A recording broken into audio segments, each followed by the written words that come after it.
Good evening, everyone, and welcome to these new monthly gatherings on the 13th of every month. Today's date is obviously the 13th of October 2025, and it is around 7:30 p.m. here in Ireland. These are new roundtables that I've set up for galactic goddesses, people that I resonate with, women that I predominantly feel a Oh, Christy. Christy is a man. Welcome, Christy. If you just mute yourself, I'm just going to finish the intro. So I was just saying that these sessions are predominantly for, and as I'm talking, I'm getting a message. So bear with me. So these sessions are predominantly, and don't go anywhere, Christy, but these sessions, these roundtables are predominantly for galactic goddesses. And I'm sorry, I'm getting a download as I'm talking, so I'm finding it difficult to do the two at the same time. So these sessions were predominantly for galactic goddesses roundtables that I have met either in person or online, and felt a more of an Egyptian connection more than anything. But definitely I resonate with everyone that I will have on here in the future and today. And so Christy Clark is joining us, Felix Love, Rogue Dragon, Julia Ankerhaven, and myself, Soma Ara, and Christy Clark. So what I'm getting is that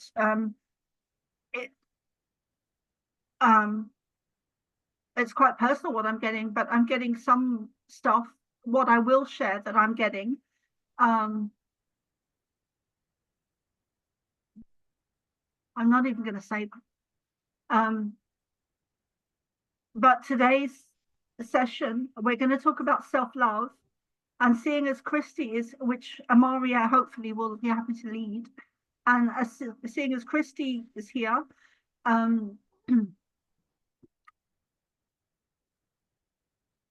we'll probably be doing some on past lives and Atlantis as well. And I'll just quickly go around the group and say, and I'll just start with myself quickly.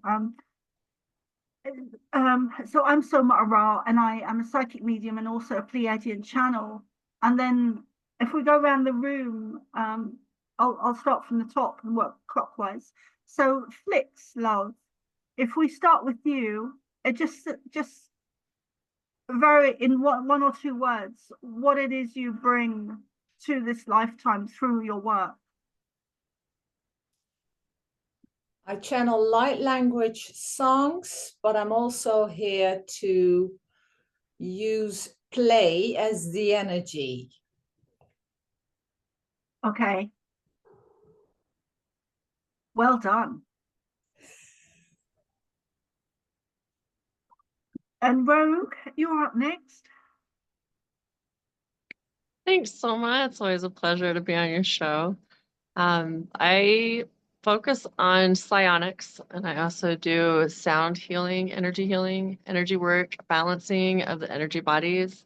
And I also work through deep, dark shadow trauma work as one of those that's a survivor of Montauk, the Phoenix Project. I understand the altars, and so a lot of different things. I'm actually reading a new book right now that it's got a lot of people's opinions that I think we'll talk a little bit about that, and just my experiences as a mentor and a coach, and using NLP and other practices to help basically dispel and integrate trauma.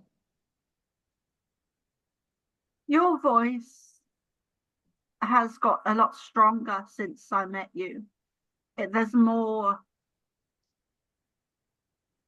strength, there's more determination. It's not just your throat, it's you, because your throat is in you.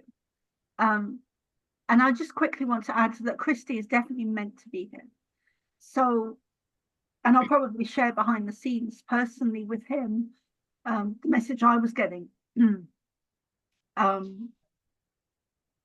and about why he's here, because he's meant to be here.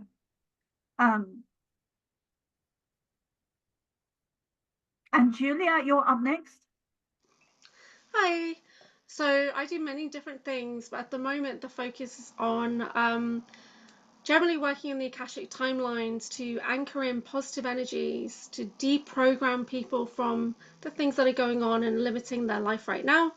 And I guide people onto their grounded focus, their mystical wellness pathway, using a whole host of different ways to do that. So as a Violet Flame Priestess, we bring in all the energies of Atlantis and Lemuria and things like that from there. So yeah. I pulled a card and it was balance, and that's for Christy being here. Yeah. Yes, that's some, yeah, I was getting that as well. Thanks, Julia. The divine and feminine and masculine. So it's great we've got some balance to the group already. It's not swaying one or the other. Christy, what would you like to say? Thank you, Sona. I'm just trying to figure out, was I an Egyptian goddess in any of my previous incarnations? But that is Yes. possibly something we could go into Yes. at another time. I can just see you in the dress. Yeah. I found myself in Egypt about 20 years ago. It's interesting. I didn't know why I went, but I ended up there in the king's chamber looking around saying, why am I here? What's my purpose here? But anyway, everything is meant to happen. I was there for a reason and everything played out as it should. But anyway, me, I'll keep it short. Um, maintaining cosmic balance, I think, is why we're all here. Are you frozen, Christy?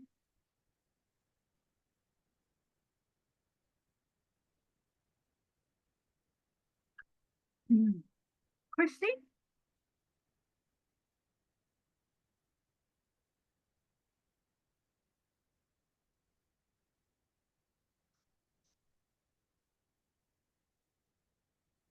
Christy? Oh no. Okay, well,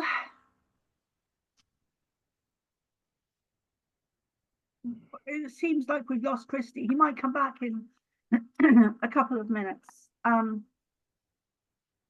But so these are round tables, and this is the first one that I'm doing for quite some time of a round table. I used to do a few with Laura back in 2019, 2020, but anyway, here we are in 2025, and time has really, the world has really changed. And so Amaria, would you lead us off in self-love for the audience, and what it is and why it's so important? What is it and why is it so important? And how do you do it? Like, what do you do that allows you to look after you?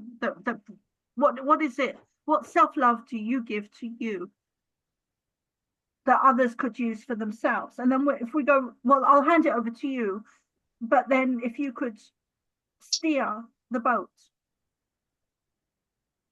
Okay.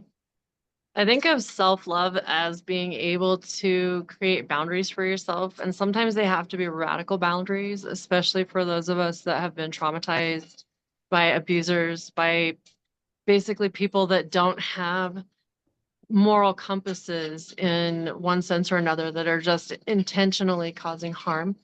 That could be cutting somebody off as far as blocking them physically, having maybe to get the law involved. I've had to do that in the past. And then there's things that are on the softer side, the more feminine side of what can I do as self-care. Trauma itself is very damaging to the brain, to the heart, to the organs, the energies.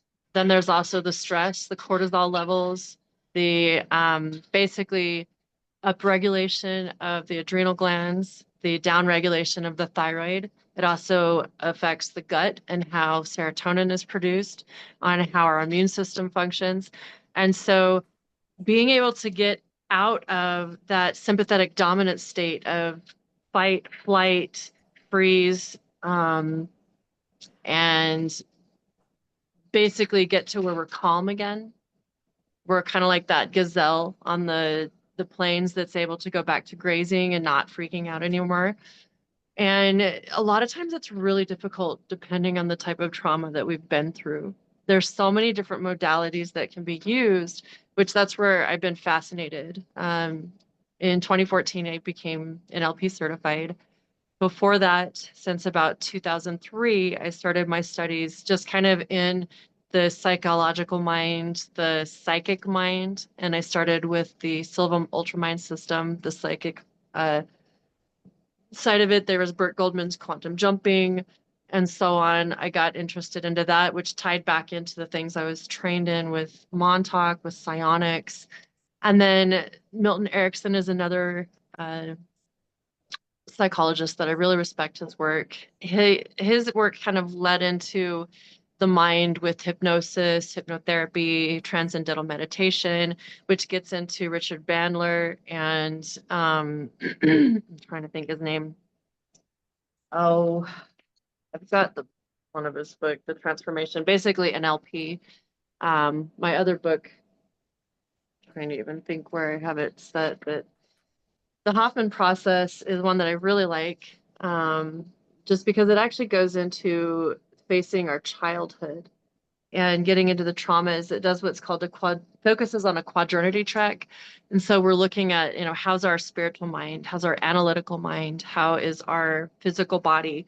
How is our energy body? Like, we could even go deeper if you want to go into all of these things, and you're thanking these bodies for what they're giving you, the life that you have. Even if you're in a state of stress and you're just in survival mode, what can you find that you're grateful for? Because you got to find some sort of baseline that you can come back to. And that's what I've worked with trauma victims. NLP, I really like. With the Hoffman process, taking yourself back to the child and putting yourself with your abusers and seeing in their light of, okay, what made you this kind of person?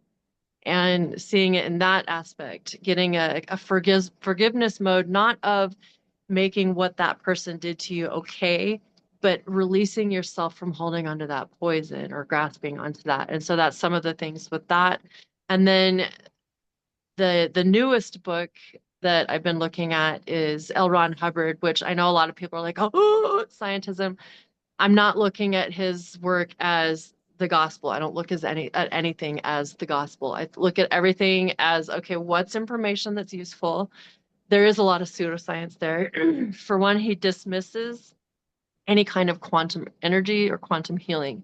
He dismisses anything that has to do with psychic work, which we all know has been proven differently as of 2021 with the Freedom of Information Act and the disclosure of the CIA records and others that have come out. And so there are really good things that are in this book, Dianetics, that I like to actually use, and I've been using on myself with the Hoffman process. Oh, what's that? I'm sorry, darling. I just wanted to mention that really is not believing any of the psychic stuff is really a very negative program, because when you're into the science of the likes of Greg Braden and many other great scientists, they will tell you that there is science behind the psychic stuff. My knowing of the psychic stuff is that it is an excess of DMT that is released in the brain that causes the psychic abilities to become more prominent.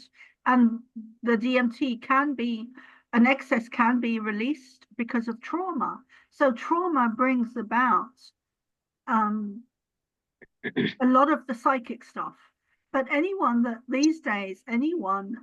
says to me, I remember a girl saying to me around 2020 that she believed in science and not the psychic stuff. And I didn't get to reply to her because it was in an email and I couldn't be bothered to waste my time. But I was just thinking, oh my God, you know, if you really understood the science, it would really open your mind. And her mind was very shut off to anything because she'd been programmed to disbelieve anything that is psychic or so-called woo-woo or new age. I hate those terms because new age is Which is part of the danger of basically Project Ibis or bringing religion in and dumbing people down. And, you know, I love people that are wholesome in their religion. I'm not knocking that. What does bother me is where the removal of their free will in such that they can't even do their own repentance or their healing without some in between. They have to go to their bishop or they have to have some jealous God that's going to come smite them down. Why the fear? You know, why can't we step into our power and shed these little things, even if it's to the point of when we were subconscious or unconscious in our pain, we're taking in all these negative things. You know, what kind of sounds were we hearing? What was there, a dripping water somewhere? Was there a car driving by or a cat screeching? Those little things coming together with our traumas can actually trigger those trauma responses. And that's where I'm really loving in that book. And so I think where we can start to focus on, okay, I'm triggered right now. What just happened? You know, like what's going on around me, and take that step back. I think it would be a lot easier for a lot of us to find that inner peace. Because I mean, I know we all have our moments when we have that trauma, that drama, that rush of adrenaline, like, oh, I'm in fight or flight. What do I do? And it's what tools do you have to fall back on so that we can find our space again, breathe through it. Okay, I'm centered. I can deal with this. I can process. I can be logical right now. You know, a lot of times we have to be able to fall back on that. And that's a part of self-care. That's a part of that self-love. I'd like to hear more about what Christy was talking about before the internet knocked him off. You, Christy, then?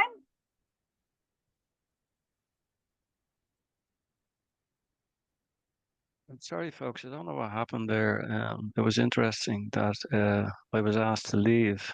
I'm not sure if it was from. By I'm not who? sure if it. Well, this is why I'm asking. I'm not sure if it was from this realm or from another realm. It wasn't us. Yeah, that's okay. Yeah. But I'm sorry for invading your privacy, really. I just seen the link in the channel panel um message app and I says I'll jump in. So I wasn't aware it was No, just don't for worry, Christy. yourselves. You're meant to be here. Well, yeah, well that's okay. Yeah, that's okay. I don't mind hanging around for a I have a while, really. question actually, Christy. Does Renturus have any kind of gender or personality where he's male or female or other? Or is Renturus just all? He's male He's male, and okay. but he's non-physical and he can create a physical. Mm. Yeah. So Yeah, he has interesting. that ability coming from the creator realm. He can come down, not to Earth, but he can come down to another dimension and he can take a physical form and he can play a part in that reality for whatever reason and then check out and go back to non-physical. So yeah. Mm, yeah. So And what was it you were really, saying go just ahead, Salma, before? you're on mute. Oh, am I? No, no, I'm not. Oh, Um, sorry. so Amaria was asking what you were saying before we lost you. What was I saying? I don't know. It's about cosmic balance. Yeah. Yeah, well, I suppose cosmic balance is why we're all here, not just in the call. We've come in to have a human experience, like, and the calling went out before we took what we call as the body, like, you know. And I say that because I would have listened to the Loris Cannon's work for a few years, and she gave a clear message that the calling went out, and we would be one of the 3 waves of volunteers, souls that came back in to have what we call the human experience. And how that plays out is entirely up to each individual, because they are creating their own reality.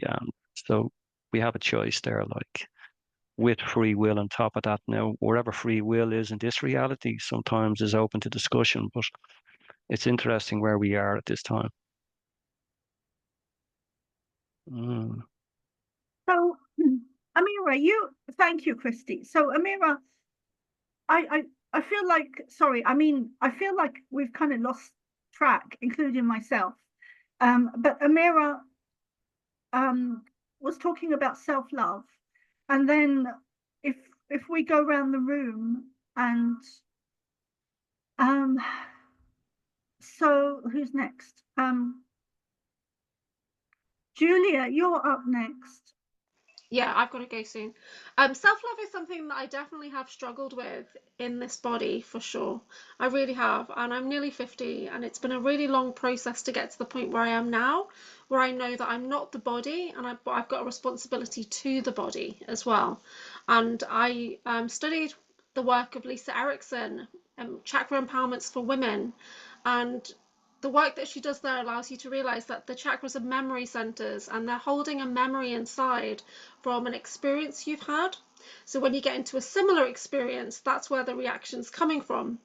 So when it's like the heart center, it could be full of really negative, really upset experiences. So when you get into a similar situation, rather than having a loving relationship, you're going to go back to that really harrowing experience. So the work I've been doing with my ladies is realizing this and resetting the chakra memory centers, and doing that on quite a regular basis as well, to ensure that you're just full of light, you're full of love, and you appreciate, and you know you're not the body is just within your being, but in that relationship with the body, you're trying to bring in as much fun, as much joy, as much healing as you possibly can. So I'm still struggling with, just not a great word, I'm still working towards becoming in love with my body, you know, in love with the being as a whole. But yeah, I've got a lot of work to do, because like Rogue Dragon, I was also in lots of programs.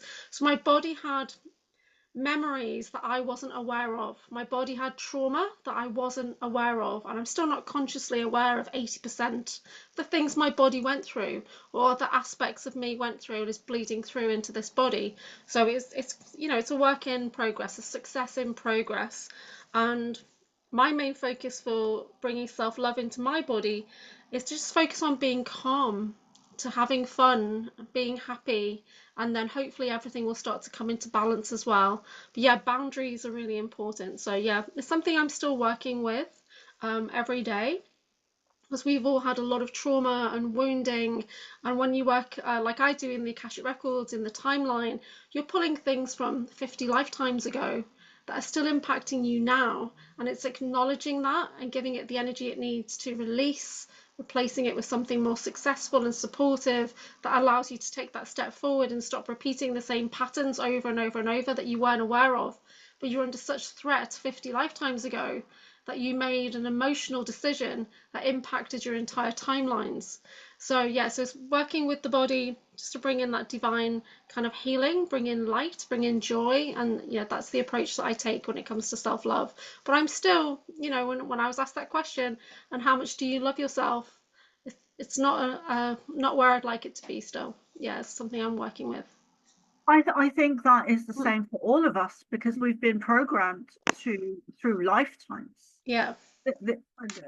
Generationally, not just individually, but within families. There is a lot of trauma and hate. That's true. I pull cards before I talk to bring things through, and one of them was ancestry, healing at the root. So going down into the Earth Star chakra with all that ancestral memory held there, and healing through the earth, healing through all the networks, and drawing that energy back up positively. So yeah, very interesting topic. It is, and it's also linked to Atlantis, and it's also linked to the society's rule of putting others first, which I think is a huge program that was Yeah. set up by the CA. Yeah.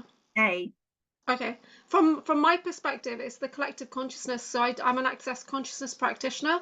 We're tuning into like 95% of everyone else's thoughts, feelings, emotions, considerations, and judgments every second of every day.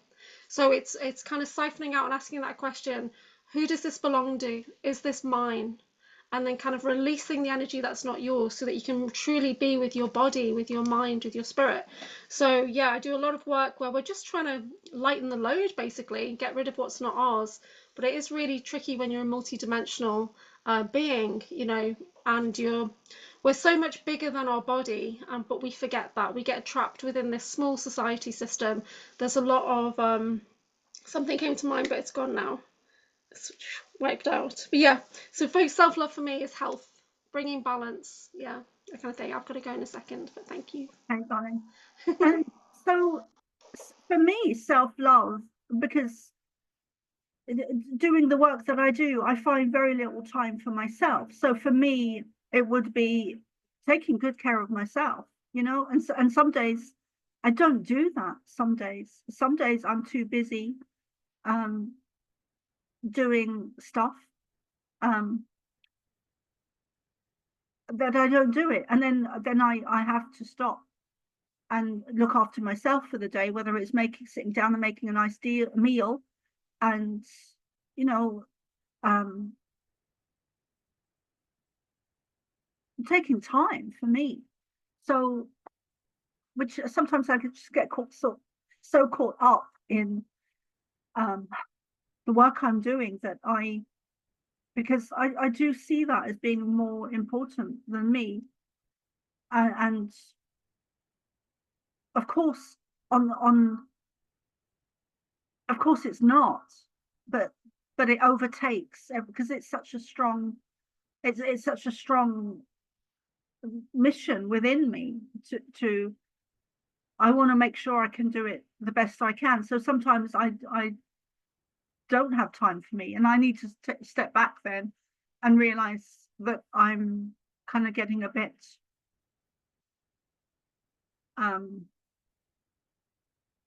I need to step back sometimes. And I think that's the same for a lot of people, especially in today's busy world. Did I miss anyone from the question? Did everyone get a turn? Flix? Okay.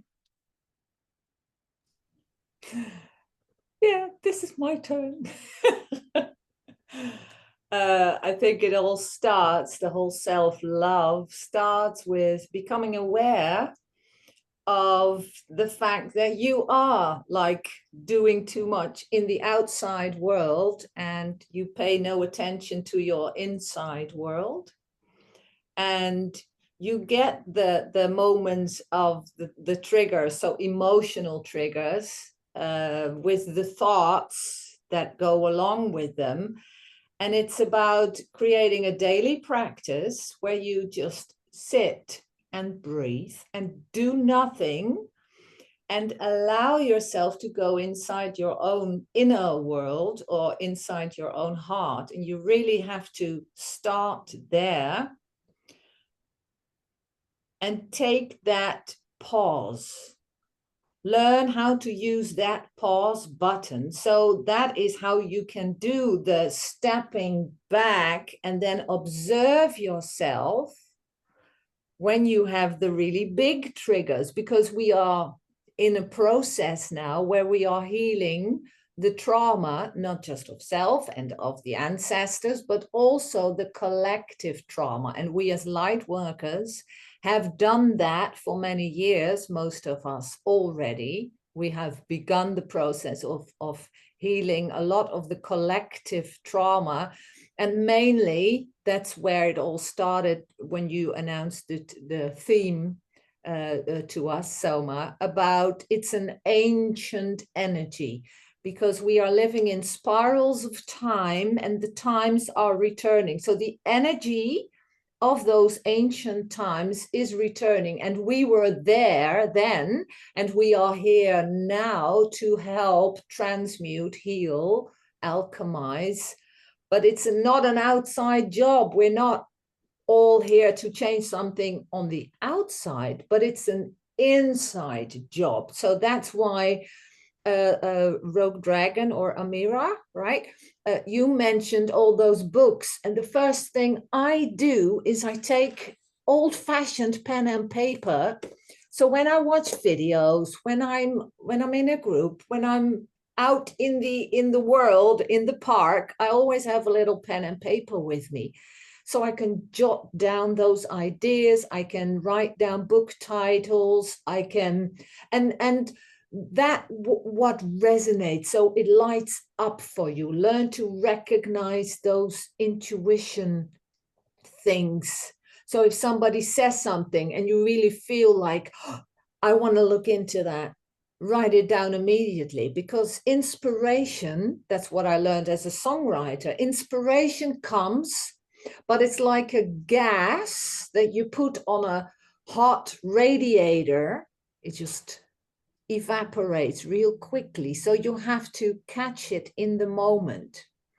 And that's also the way awareness works. Awareness is also something it becomes highlighted, and then you have to observe it in that moment or as soon as possible after a situation. Sometimes you need to literally go to the toilet, take that moment to observe yourself, like, hey, what just happened? I was emotional.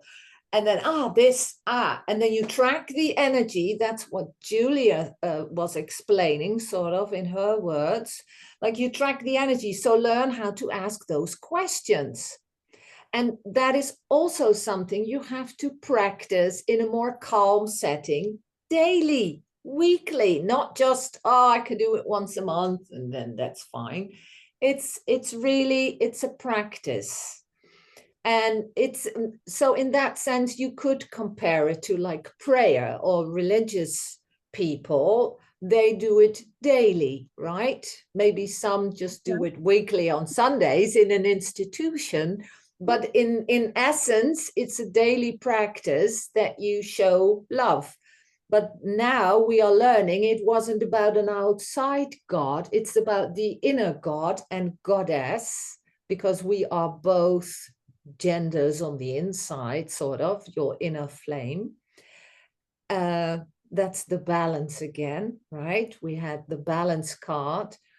So we want to balance those energies inside of us, but you cannot balance anything where you're not aware of. I did lose track of my original thought there for a minute, but it's okay, I guess. So a couple of things that are coming to mind as people are sharing is that the past life stuff and the trauma. And I was hugely traumatized as a child, which I actually, I'm sick of myself talking about it these days. But so I would have had a lot of abuse as a child, including a lot of sexual abuse.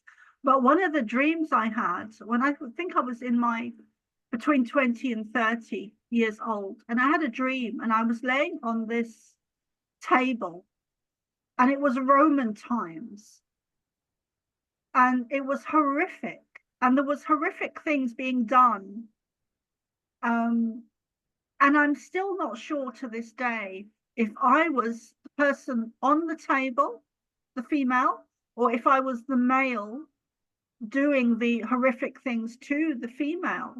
But there is balance. There is but a natural law of balance within everything. So, and I also have come to understand that we have been everything. So we've been the previous perpetrator, we've been the previous victim. And for me, this lifetime, I was the victim as a child. But I know that in my soul contract, in some of my past lives, I would have been the perpetrator. In a very extreme way. So it's, for me, part of my childhood was the balance within my own karma being created in this lifetime. So that's not to excuse the perpetrators this lifetime, because what they did was horrendous, and they need to be held accountable. I don't think any of them ever were, but I know on a karmic level, next time they will be held accountable, or the time after that, or the next time, or the next time. So there is a karmic laws of balance of giving and receiving, and being the victim and being the perpetrator, which goes from lifetime to lifetime to lifetime. So really, where it's really on a higher level, I know it might sound crazy to some people, but on a certain level, there is no victimhood. We're doing it to ourselves. May I add? It's so important that we learn about those past lives, so we get these higher insights you just mentioned, that you acknowledge that it's a game, the polarity game, because this universe is polarity.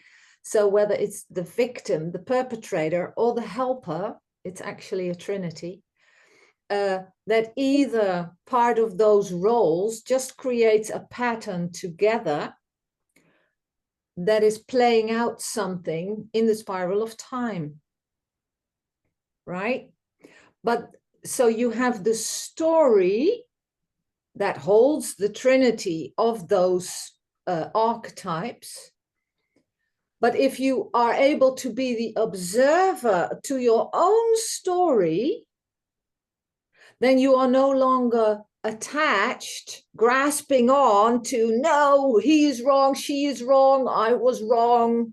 Well, nobody's wrong and everybody's wrong at the same time.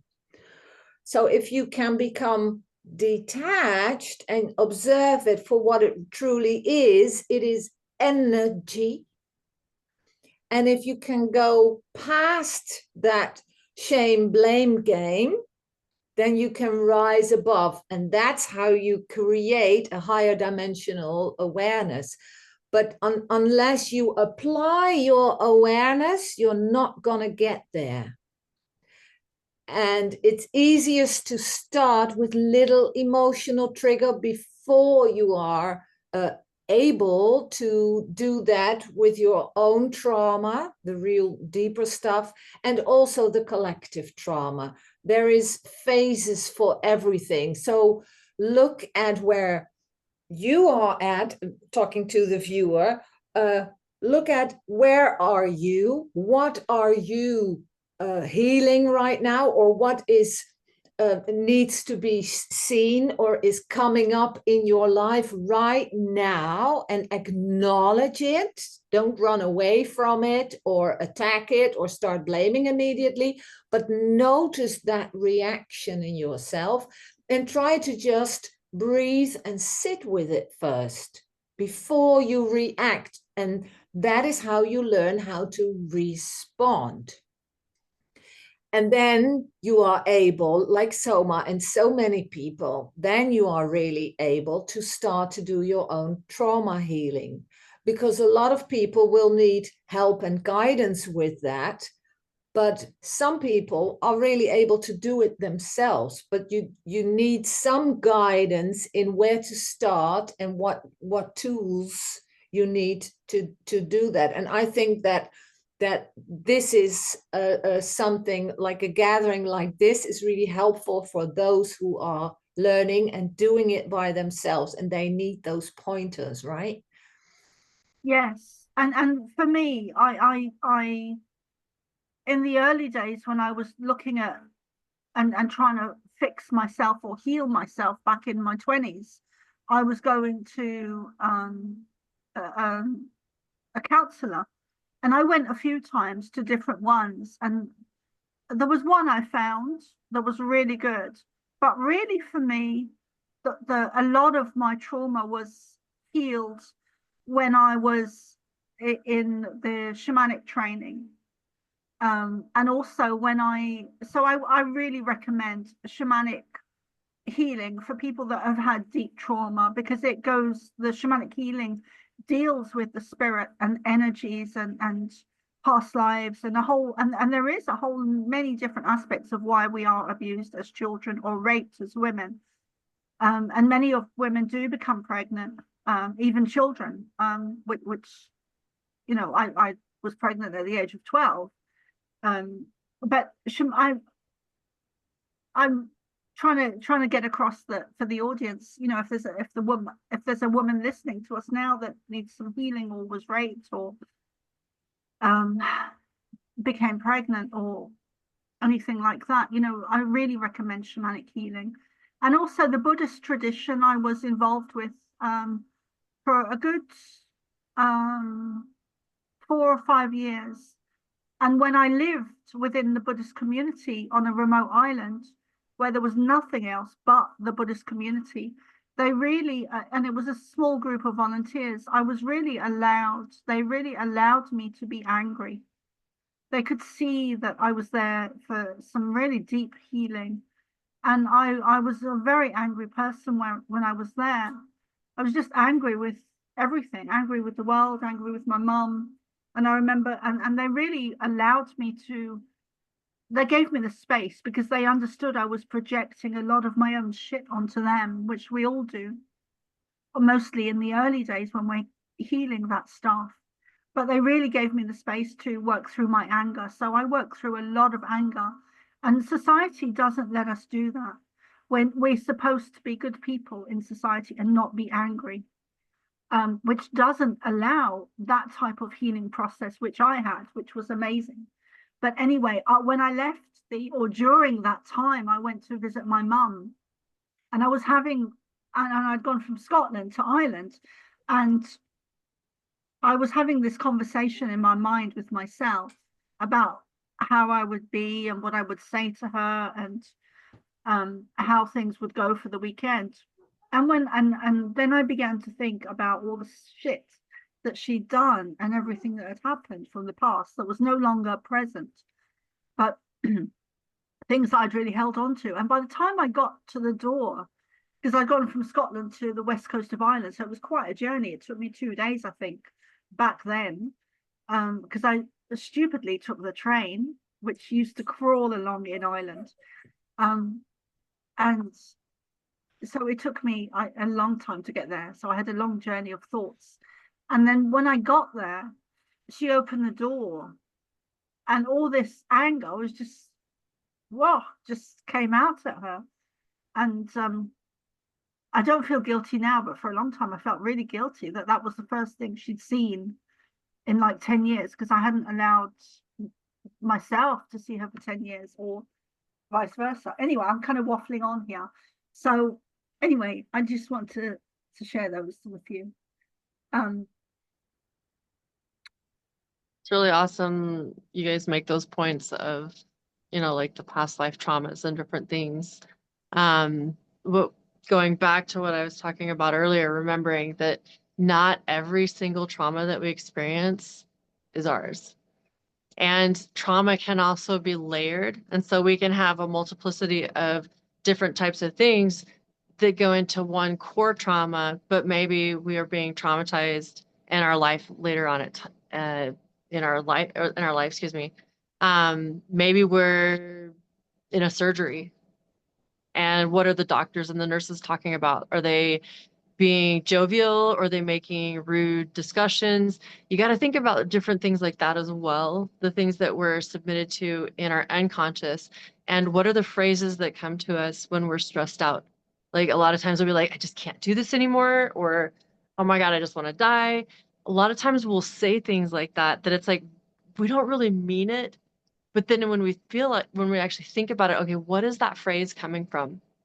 What are the triggers that are bringing that on? Is that actually something that's mine, or is that stemming from something that came from somebody that maybe I was teased by in school when I was subconscious or unconscious and in my trauma? Or is this something that happened when I was a little child and was still learning, but at a cellular, energetic, emotional standpoint, we still are like sponges. And so even if we don't understand the language that's going on, whatever's going on in those instances could also affect us. And so a lot of really great things to look at. And I love the input on that with self-love and what that means to everybody. And just adding again with Christy, you're totally, totally welcome here. 100%, I think, and I agree that you were supposed to be here.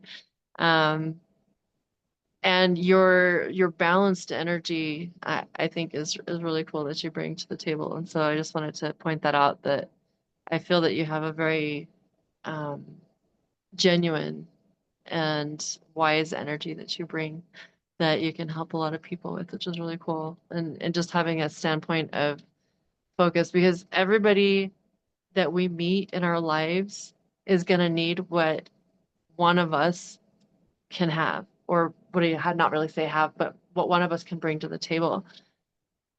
Because not everybody has the same experiences. Maybe some people are very religious. Maybe some people are really spiritual. Maybe some people are more engineering type minded, or they're more logical minded. And so they don't really focus on those things. But I love that we're able to have that balanced masculine, feminine energy in this discussion, because it's so important that we remember that in our lives, that we look at that magnetic drawing in energy of the feminine. And sometimes we have to do that electric, all right, I'm going to hustle and get out there and make a change in my life. And, you know, again, great, excellent points that everybody brings, I think is really cool. Well, Something that I could, oh, go ahead. sorry, Amara. Amara. What's coming to mind as you're talking is the whole feminist movement, which I think was never really about women and the empowerment of women, because I'm all for that. It seemed to very quickly be anti-men. It seemed to be, which that's never been within my inner world or vicinity. Even having been abused predominantly by men, I was never abused sexually that I remember by a woman. But I've never bought in. I was never one of those children that blamed the male as a whole for being abused. And a lot of women, I believe a lot of women do that. They blame. I think it stems back to those traumas that they've been generationally exposed to, sadly, and they have never experienced a balanced and loving man, and especially father or grandfather figure. That I feel very fortunate in my life, even though I have been through those times of extreme abuse and rape and torture.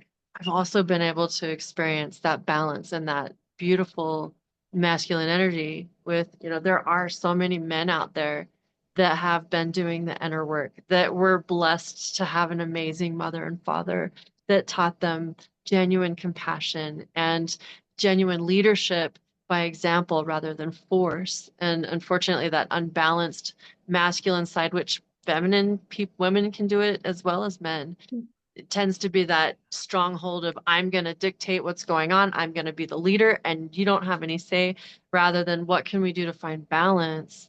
And, you know, I'm going to lead, but I want to make sure that you're comfortable with that leadership and that, you know, we come as a team, you know, and that's when the female can relax a bit and allow leadership rather than being afraid of being taken over or misdirected or misguided, still allowing that feminine, what, you know, I don't feel comfortable in this aspect. Let's reassess, and allowing that honest communication and that intellectual and spiritual balance that we can come to with that balanced masculine feminine, which I would love to hear, Christy, your side of, you know, how you see it as a balanced man, you know.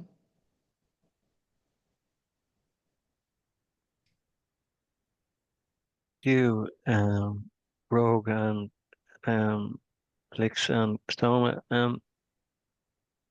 Yeah, there's so much being said here, really. It's really quite interesting, like, and everything that has been said relates to me, really, in some shape or form, like, and there was 3 areas that was focused on. That was awareness. The word is being used a lot here tonight, awareness.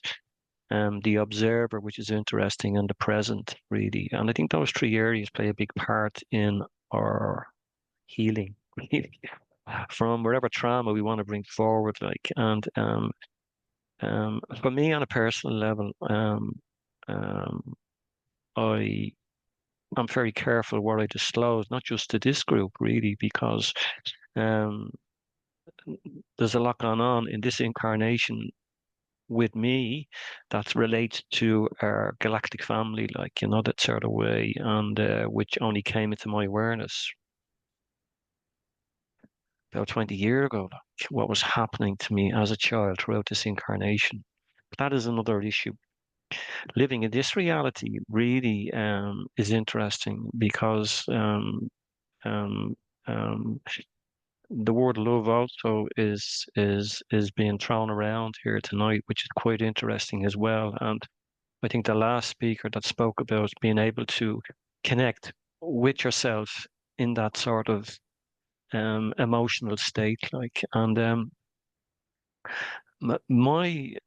my personal experience has sort of led me to believe that I had detached really from myself, really, and there was various reasons around that. Like, I detached from the heart chakra, like, I lived in the mind, really, and it was all sort of ego based because I was riddled with fear, like, you know, and that was coming from different angles in life, um, coming from childhood and coming from relationships and friendships, like, you know. So I had to try and understand myself really before I could try and understand what was going on around me. And that was a challenge, and it was a task really that I decided eventually that I had to take on board, like, you know.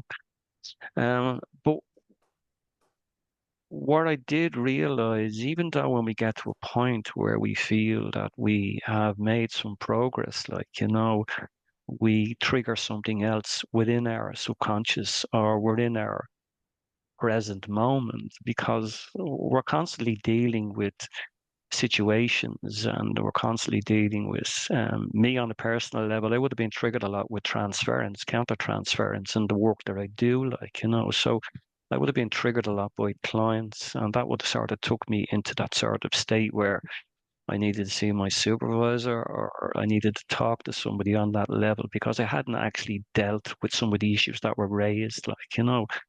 And really, it sort of allowed me to understand that I can be a victim if I chose to be a victim in that moment, like, and I personally chose to be a victim.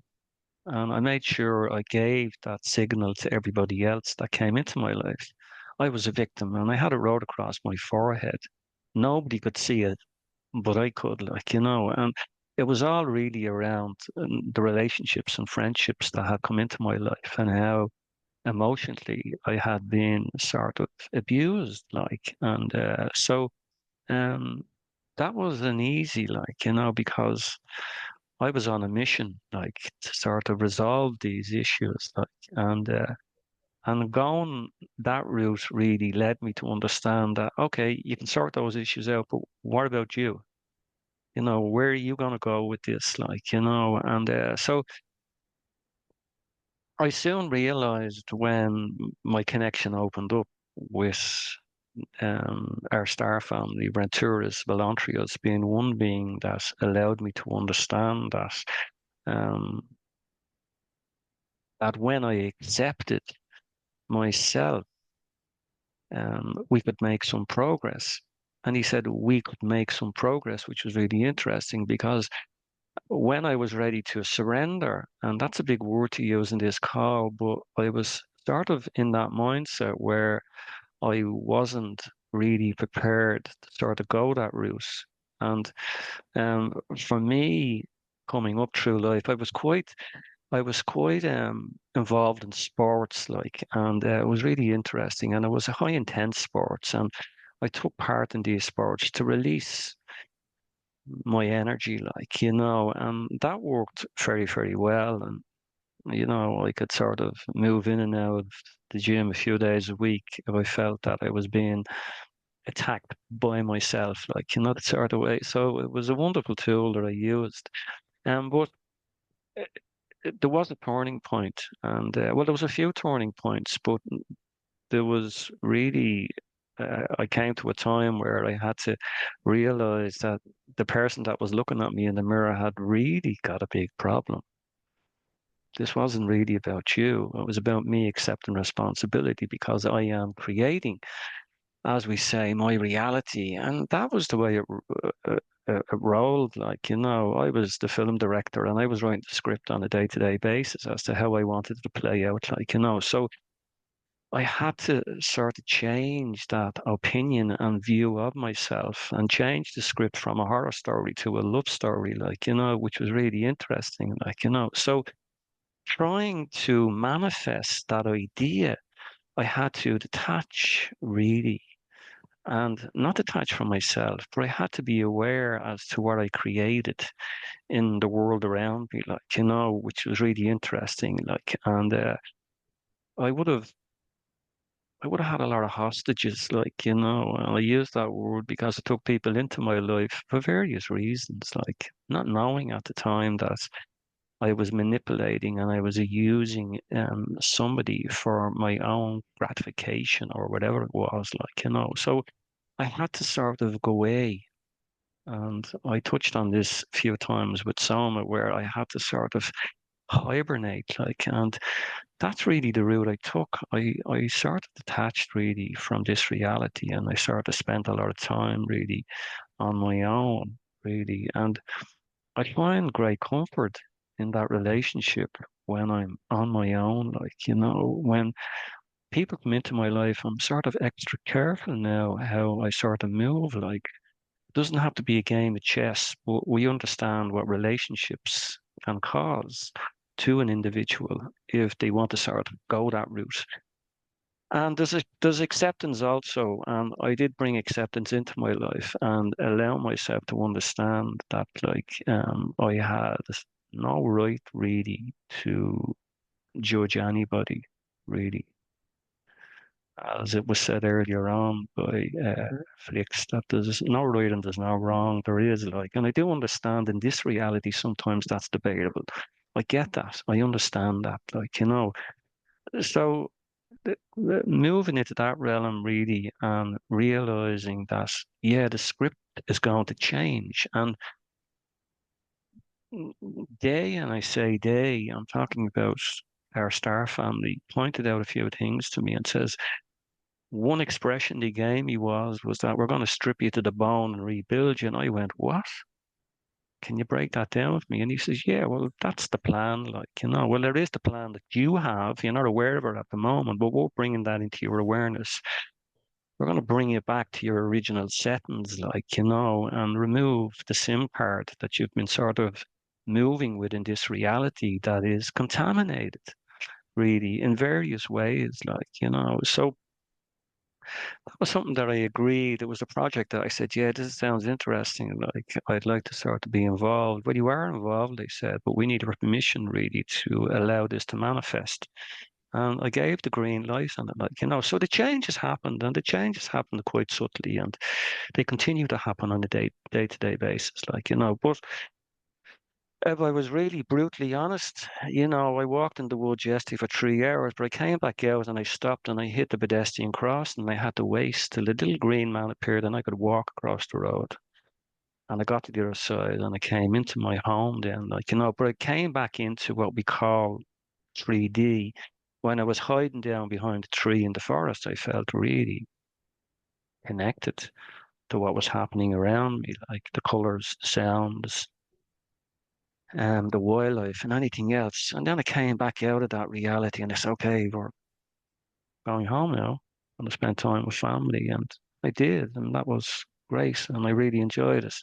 Um, so I do see that this is a journey. We're all on it. It's ongoing and it will continue to evolve and play out that way until we decide, as I say, to check out.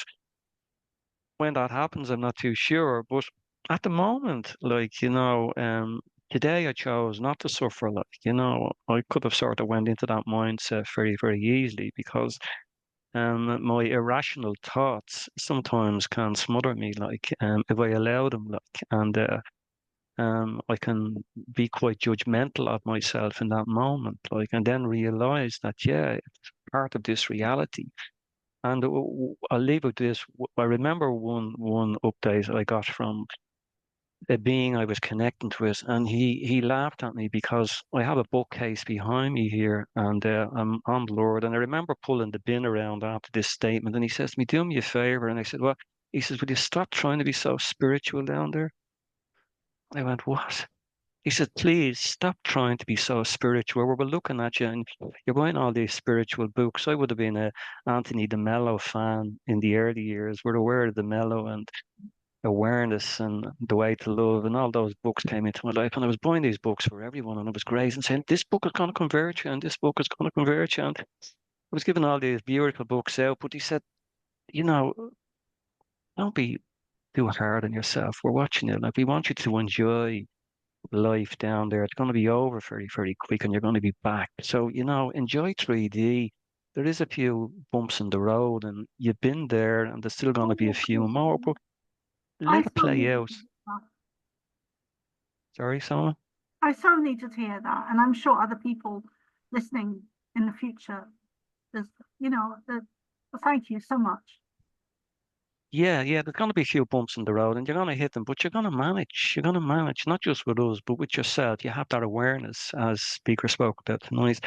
You can be the observer, and you have the tools, and use the tools when you need them, like, you know. But anyway, after that, I brought the bin around and I was throwing these books out, and my wife said to me, "What are you doing?" I said, "Oh, the bookshelf is too much." I said, "I'm just getting rid of some of the books that I don't need."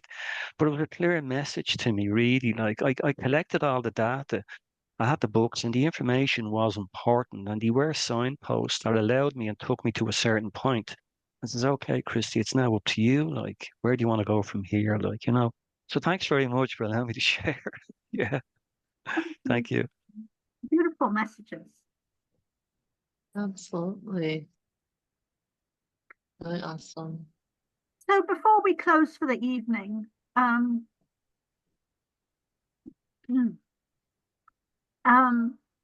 is there anything else you guys would like to share for the times we're in now?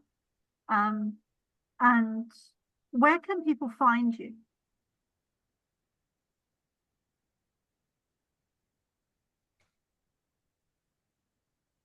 I think that what everyone shared is really amazing and very well-rounded for, I think, people that are looking for some sort of change and balance and healing in their lives. You can find me at Heart Mind Expressions at outlook.com. If you're interested in a session, we could do a discovery call, talk to you, see what would work for you. Some people want to do coaching sessions with me. Some people do psionic energy sessions. I've done clearings with people. I've done balancings. Whatever works. I do work full-time locally here as well, besides the sound baths that I do part-time. So, but I am usually available free time. Right now it is almost 1:30 US Mountain Time. I'm thinking, what is it as compared to Ireland? 30 PM Okay, here now. okay. So Yeah. a few hours difference. Sometimes it gets a little challenging working that out, but I have worked with people around the globe, so feel free to contact me at heartmindexpressions@outlook.com. And I do have my website. It's kind of the weird, I'll read it because it's got that funny thing, but it's the heartmind dash expressions dash wellness dash center.mn.co. So Heartmind Expressions Wellness Center, it's separated by dashes and then .mn.co. So, yeah. Thanks for having me again, Soma. Great to connect with you. And if you all send me your websites, I'll list them in the description boxes. And also I'd love to do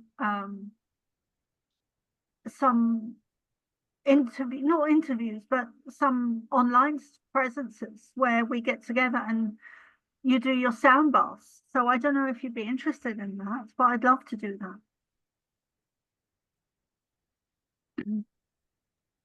Yeah, that would be cool. We could work that out. I think I would just have to transfer something to my extra phone. I do have a sound bath coming up this Friday evening here in Murray, Utah. And so I can try it and see if it'll work. I would just maybe I'll have to ask my son if I could borrow his phone. Because I would just have to have one to cast it for Facebook or YouTube or wherever it is that we're casting. And then, because I use my phone with the Monroe Institute background stuff, that's basically what we're using. So I don't know, it'd be interesting to see. I'm using kind of a mixture of different things. So, Okay, well, yeah. let's see what happens. Very cool.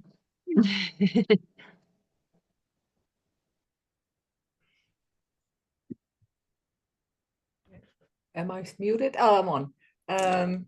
I think one of the biggest things that we can bring home with us after this talk is that many of us have went through really deep trauma and we have healed from it. And I think that the message of hope, so whatever is happening in your life now, there is always hope. There's always healing. Your body is constantly healing itself. And even the biggest issues can be overcome, and you can always get back to balance in your life. And I think that that is the main thing, that if you frantically, obsessively are looking for all sorts of modalities, heal me, heal me, heal me, know that you are your own biggest healer, truly. If you can get those reins of yourself, as if you're the wild horse, taming yourself by consciously breathing and all the things we mentioned before, and then you search and you look what lights up for you, and that's where you go, then it's more effective. That is following your higher guidance. That is working with your guides or with your galactic ancestors. And that is the main message, that you can come into that peaceful heart resonance and really get a new perspective on life. Yes. Thank you, Blix. And that really resonates deeply with me, because as you were talking, I was thinking of past experiences, like with that I've had, that have been such huge teachings for me. One to do with wild horses, and where we're so taught to believe it's a program of looking outside of ourselves for a doctor or mostly a doctor, to fix us or heal us. And I remember sitting down one day. I was in Nepal. I was working as a volunteer for the soup kitchen for the homeless children and families. And I was there for about a year. And there was a period where I got really ill, seriously ill. And I knew something was really wrong. I just knew it.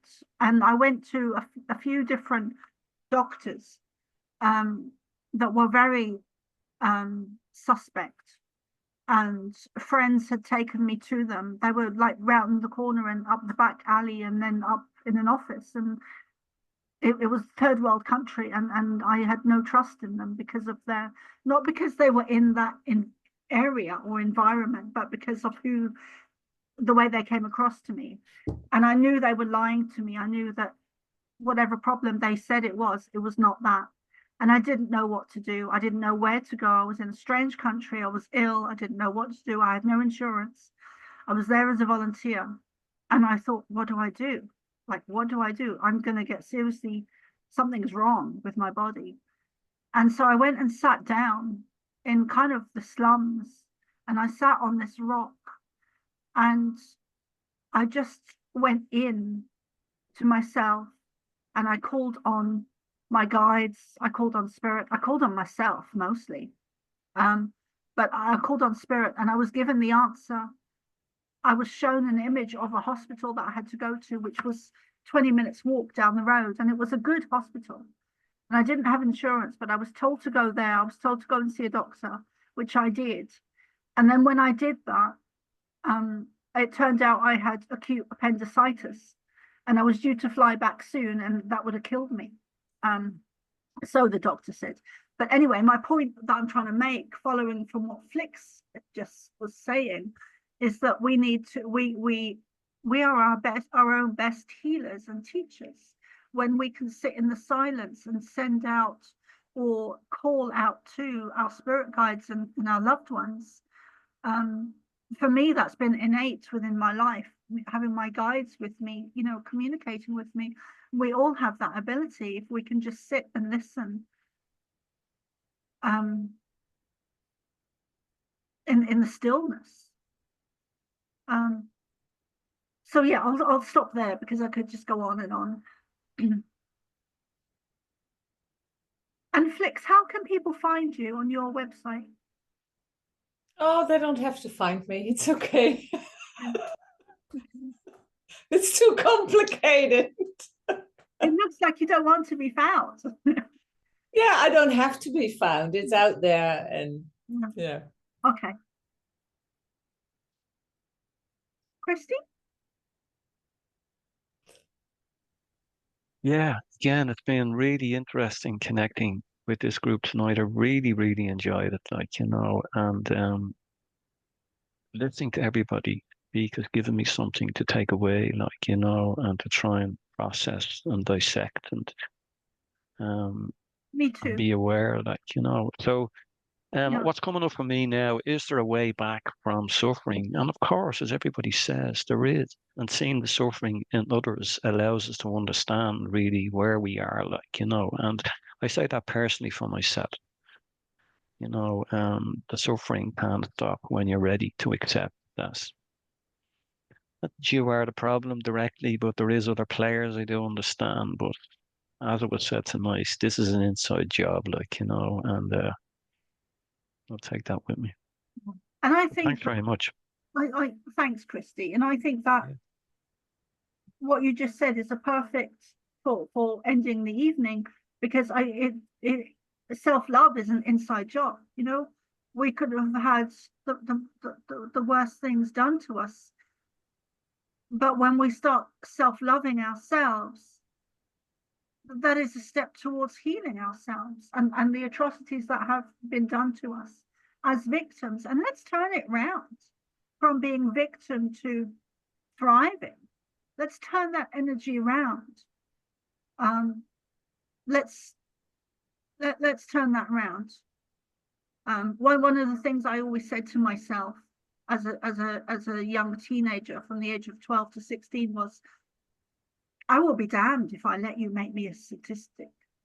I'll be damned if I let you make me a statistic. And that served me pretty well, because we don't have to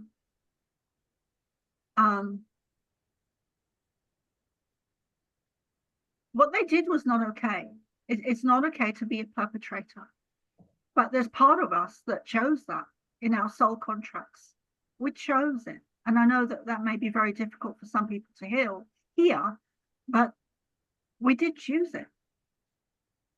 So let's accept what happened and heal it and move on. It's gone. It's gone. It's the only thing that's hurting us now is the memory, or sometimes it can be a tail end or trail end of energy that is still with us on a higher level or a etheric level, and trauma does get stuck in the body. But let's heal ourselves. Let's stop looking to doctors or lawyers or teachers or politicians to come and save us, because there's no saviors, not even Ashtar or the Pleiadians or the Syrians, or there's no alien race up there coming to save us. And there are reports of a certain ship. We need we to, gotta do the work. We gotta we do the gotta work. do It's so right. And it's so much easier than some people make it out to be. There's no big bang thing gonna happen, or sometimes it's just by simple impressions. It's by little steps, and isn't that the most compassionate way to heal, rather than just diving into everything? Just take your time, explore things, figure out what is it that's triggering me, and how can I find all the little triggers that come along with those triggers, so that I can be able to find and remove the charge from that, so that I can be more balanced. And it's amazing how much your memory opens up as you're able to relax, and those things become less traumatic as you go. It doesn't take what happened and made it okay. It just makes it to where you can deal with it and you can move forward. So thank you so much, guys. It was really cool to talk with you all today. yeah, thank you, everyone. And I look forward to seeing you all and others on the 13th of next month, November, where we get to continue to grow and teach together, because we're never just the teacher, we're always the student as well. It doesn't matter how high up you get, or the following you have, or the exposure you have, or the people you reach. We're always both. We're always learning more, unless we stop growing, and then we're not learning anything. So whether you're a teacher or a student, know that you are both. You're not just a student, you're not just a teacher. We're both. We're both aspects. So anyway, I shall stop there, and thank you everyone for being here this evening. I love you guys, and I shall see you all soon. Lots of love to you. Oh, I want to hold something up. Hold on. I have it here behind my laptop.